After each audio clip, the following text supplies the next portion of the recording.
আপনার এই বাছুরটা দুর্বল হয়ে গেছে।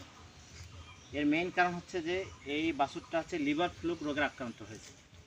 এই লিভার ফ্লুক মানে হচ্ছে আপনারা যেভাবে বুঝবেন, দেখেন এই লিভার ফ্লুক হলে গরুর এই যে আপনার যে হাড্ডিগুলো আছে না, এগুলা কিন্তু বের হয়ে যাবে, এক এক করে গনা যাবে, এবং কি পশমগুলো কি উস্কো শুষ্ক হয়ে যাবে, মানে কি একটু টান দিলে দেখবেন পশমগুলো উখড়ে উখড়ে যাবে। হ্যাঁ, এটা হচ্ছে অন্য কোনো সমস্যা নেই, এটা হচ্ছে মেইনলি হচ্ছে কৃমিজনিত সমস্যা।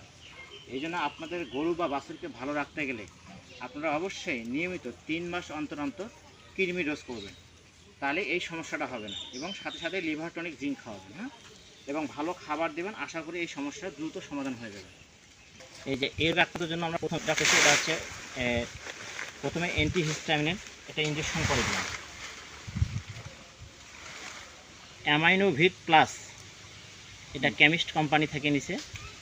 এই ইঞ্জেকশনটা করে দিলাম, মাংসে করে দিলাম, সমস্যা নেই।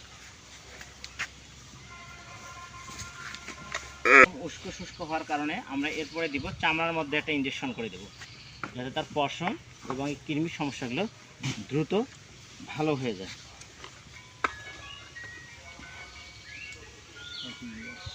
এই জন্য চামড়ার মধ্যে আমরা আইভারমেকটিন প্লাস